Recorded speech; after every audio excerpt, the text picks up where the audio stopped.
In this video we're going to have a look at answering decay equation question 4. So the first thing you need to do is to write down the information that you've got. So you know that the half-life is 55.0 seconds because you're told that, and the original number of nuclei is 5,000.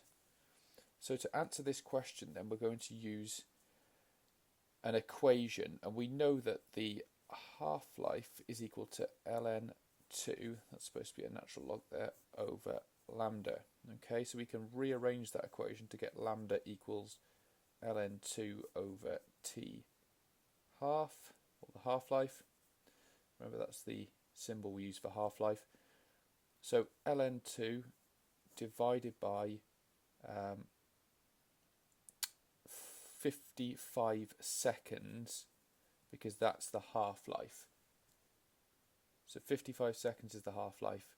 So we're going to do ln 2 divided by 55. And if you put that into your calculator, you will find that you get 0.0126, and the unit is per second.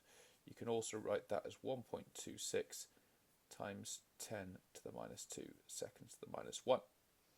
So that's the first part of the question done. The second part is how many undecayed nuclei remain after 200 seconds. Now to do this, you're going to use this equation. Okay, we know this, we've just worked this out, we know this.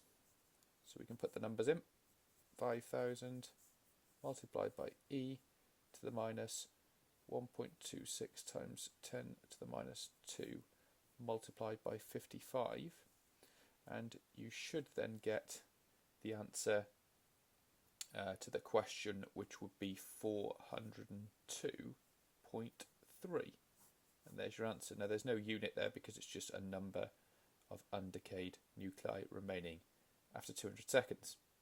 Now obviously you can't have a third, or 0.3, of a nuclei remaining, but it's still fine to quote your answer like this because obviously it's a we're using statistics here as such to predict the number of nuclei remaining. So that answer there is fine. If you wanted to round it to 402, that would be fine.